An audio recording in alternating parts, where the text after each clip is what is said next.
Ayan, kakasuporta nyo kay Queen Manny na bida-bida. Sir Manix, natatawagan niyo akong bida-bida just because pinapunta ko yung bata. FYI, So, ayun nga guys, naguguluhan nga ako sa mga pangyayari kasi nga, syempre, hindi nga rin naman talaga ako nagpaalam sa kanila na pupunta nga ako dito kay ate. So, kasi gusto ko lang naman ng peace of mind, gusto ko ng tahimik na mundo, gusto ko ng, alam niyo yun, yung masaya ka lang.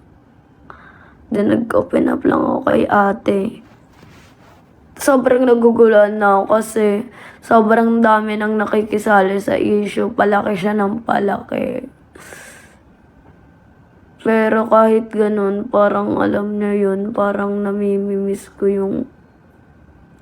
May namimimiss akong isang tao na parang dati wala kaming inisip kundi mag-content, kumain, ganyan-ganyan. Pero ngayon, sobrang dami ng issue nangyayari.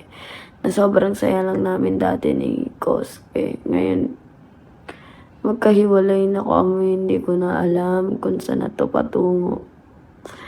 So, ayun, hintayin nyo lang mga susunod naming update.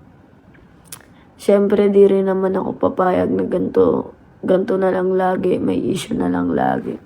unang-una sa lahat, hindi yun planado.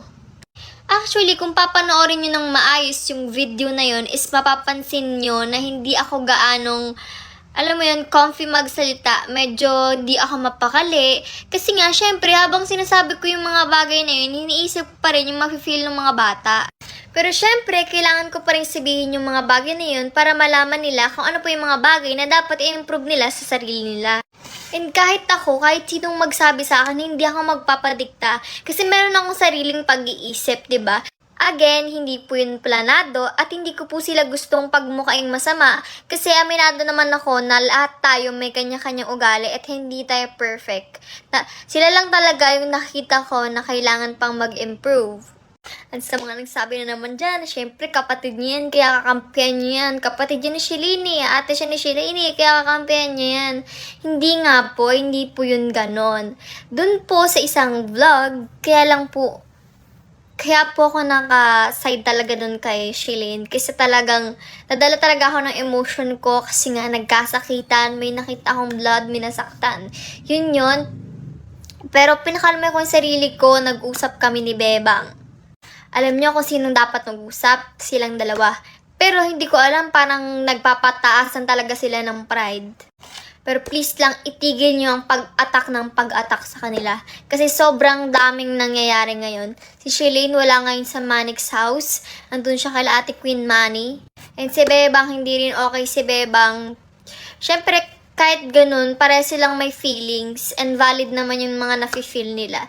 And please lang, itigil nyo po yung pagko-comment kay Bebang. Sa mga nambabash kay Bebang, itigil nyo po yung pagko-call out na wala siyang mama. Kasi kaming mga babae dito, sila Mami Sai, at yung mga girls dito, pinaparamdam namin na nandito kami kay Bebang. Kasi hindi nyo alam kung gaano kasakit mawalan ng mama. Alam nyo ba na dinaramdam pa rin ni Bebang yun hanggang ngayon? Kaya please lang maging sensitive kayo about sa topic na yan.